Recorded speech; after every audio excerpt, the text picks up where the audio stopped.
First runs, and predictably, when Chris Gayle scores, he scores a majority of his runs square of the wicket on the offside. Great way to get off the mark.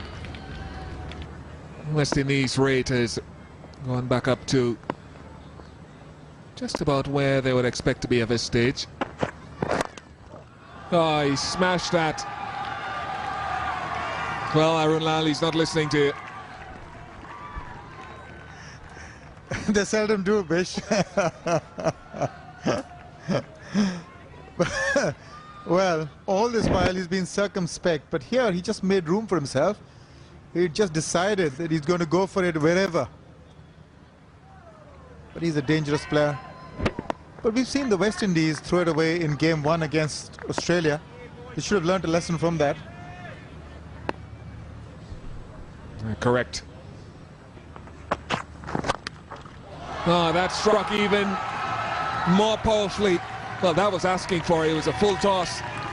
Nearly took Stuart Clark's head off. Well, that shot was certainly on. A full toss, waiting to hit him out of the attack. So Chris Gayle got it right in the slot. But he really needs to calm down, Bish. It's certainly about technique, strategy, talent, but it's also about common sense. He's suddenly started and shifted gears now. Chris Gayle really needs to stay in there because he's now well set. Can easily up the scoring rate should it be required later on.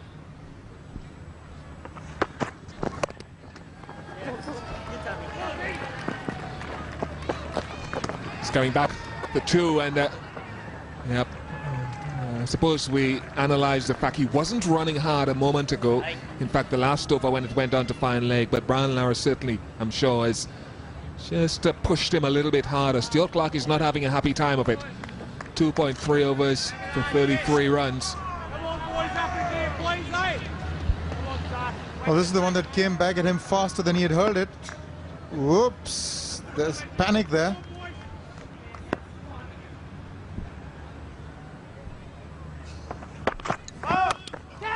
That's going to go all the way for 6. It's a no ball as well. Not for the first time from Stuart Clark either. Well, Clark is having a horrific time. 3 no balls in the last over. It had gone for 17, that one. He's already gone for 17 here. 4-4, 2-6 on a no ball. 17 runs. Now, again, getting that front foot out of the way. He's just decided that Stuart Clark has got to go. Wow, what a powerful hit that was.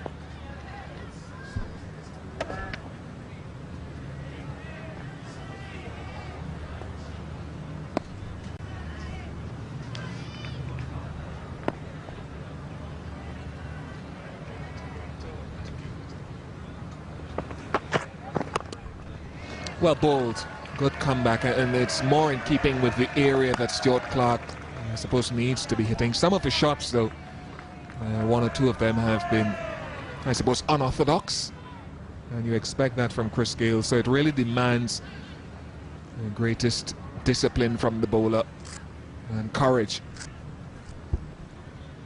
Unorthodox and predetermined, I'd add, but he's very good at it, especially in these field restriction overs. Oh, well. 21 off the over. And it's not finished yet. But he's certainly been galvanized into action, Chris Gayle. There's nothing unorthodox about that shot. Straight and hit straight back on the rise. Well, that's the way the West Indians play, and if you've got the power of Chris Gayle, you can just do that. This is an opportunity now for Watson. That's going to be 4. There's no stopping that one. He's got to very quickly amend line. Pulls to his off spin. Nice shot, nice shot.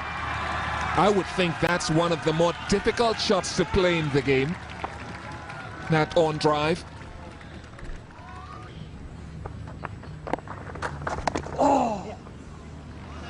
Well played in the end. You'd have to say he was taking a lot of chances, Brian Lara. But the genius in Lara comes out in the end, plays it late. It was a quicker delivery, bowled at 98 Ks. Gave the opportunity for Lara to play with the pace and pick himself a boundary. Jeez, he's a long way down there. But he's backing himself and that eye of his. And it is a good eye too.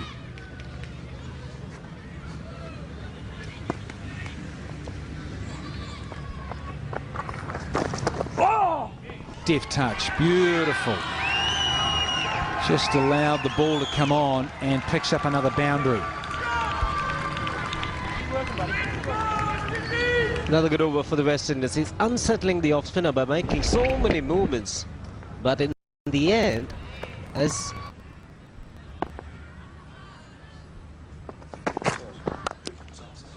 exquisite, pure magic from the blade of Lara.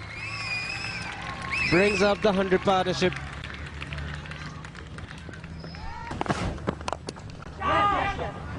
Across the line and another 4. That'll go all the way to the boundary as well. This is a nice fast outfield. And it's exactly the way it should be. That's well played. Well, this man is treating us to some fabulous action. Not only does he play his shots, but very deliberately, every shot is played into the gap. It's not only by by some quirk of fate that they reach the gaps. He closes the face of the bat, he opens the face of the bat, he knows exactly what he's doing. Played very well indeed. Oh, that's a big hit, straight down the ground, all the way for 6. Full toss, take that. Well, loose balls are disappearing. But you don't normally see that.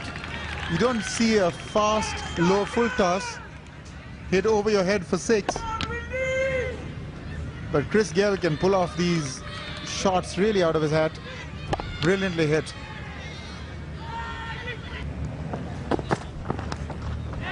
Oh dear, no, that's not a very good shot. That's the first really loose shot, and that's the sort of, I suppose, that's the sort of night that he's had, isn't it?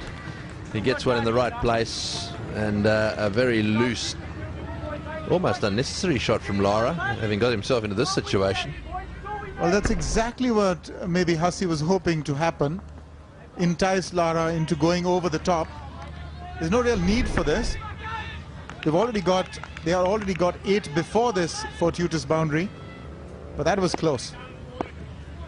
Almost got sucked into it.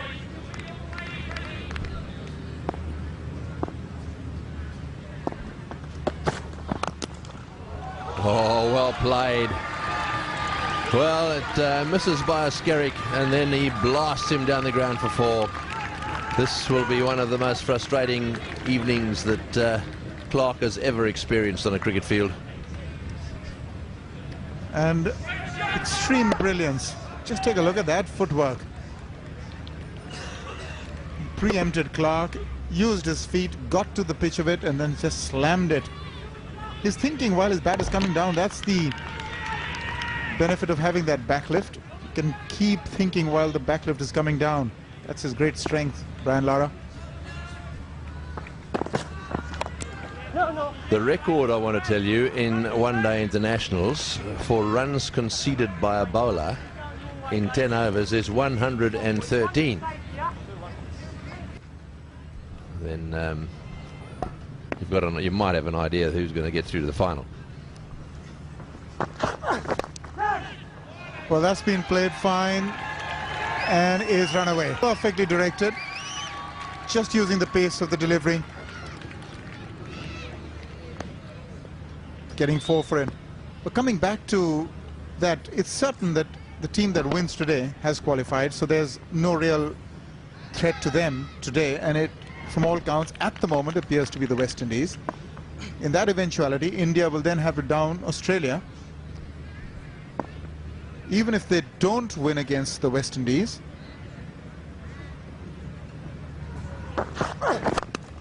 Oh, he's bludgeoned that. He's bludgeoned that down the ground for 4. That's a stand and deliver shot. Well, ideally, India will have to win against both the West Indies and Australia. And if they don't hit the West Indies, then they've got to beat Australia by a huge margin, get the bonus point, and ensure that their run rate is higher than Australia throughout the tournament, because the number of wins will be the same. That's going to be a tall order. So they'll have to win both their games should West Indies prevail today. Yeah, the fact is, right now, if the West Indies win this match, the favourites for the final are these two teams. India are going to have to really stand up and be counted.